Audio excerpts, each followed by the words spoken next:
शिव, विष्णु, रुद्र और ब्रह्मा के स्वरूप का विवेचन।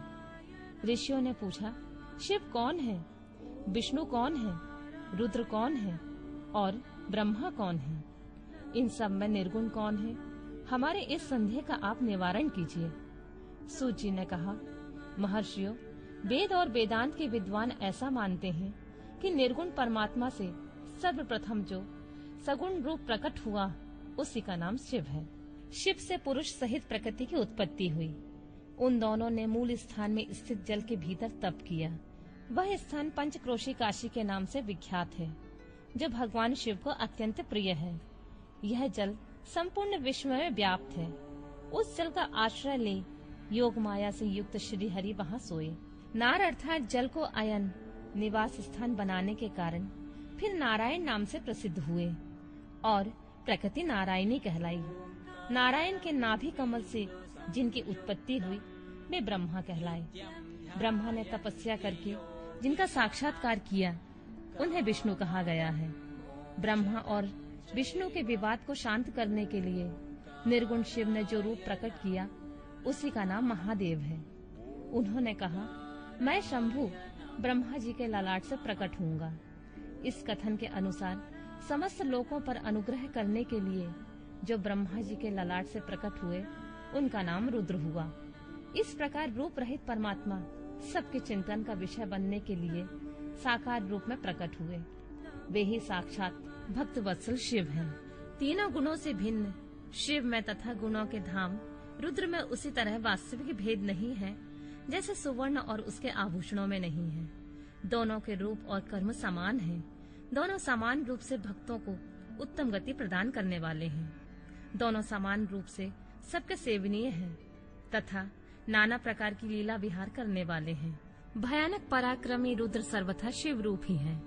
वे भक्तों के कार्य की सिद्धि के लिए निमित्त विष्णु और ब्रह्मा की सहायता करने के लिए प्रकट हुए हैं।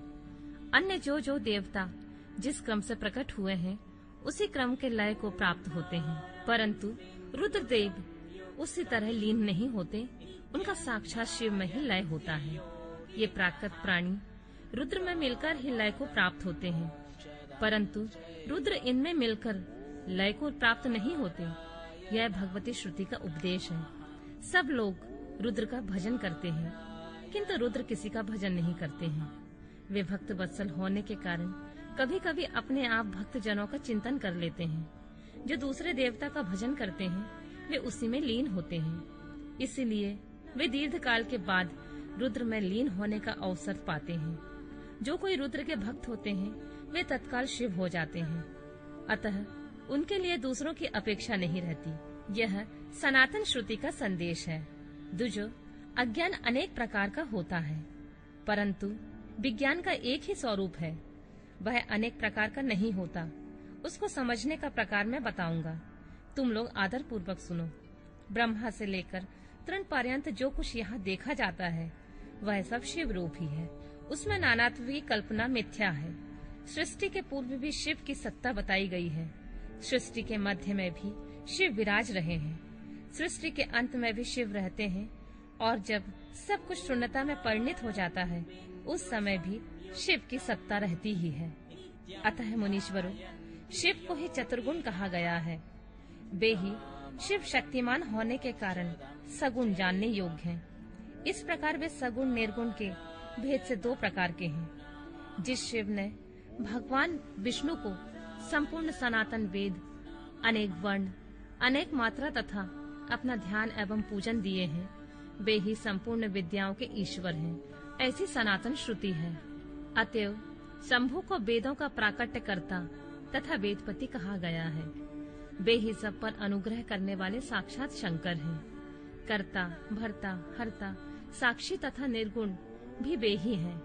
दूसरों के लिए काल का मान है, परंतु काल स्वरूप रुद्र के लिए काल की कोई गणना नहीं है, क्योंकि वे साक्षात स्वयं महाकाल हैं और महाकाली उनके आश्रित हैं। ब्राह्मण रुद्र और काली को एक से ही बताते हैं। उन दोनों ने सत्य लीला करने वाली अपनी इच्छा से सब कुछ प्राप्त किया है। शिव का कोई उत्पादक नहीं है, उनका कोई पालक और संहारक नहीं है। वे स्वयं सबके हेतु हैं और एक होकर भी अनेकता को प्राप्त हो सकते हैं, और अनेक होकर भी एकता को। एक ही बीज बाहर होकर वृक्ष और फल आदि के रूप में परिणित होता हुआ पुनः बीज भाव को प्राप्त हो जाता है।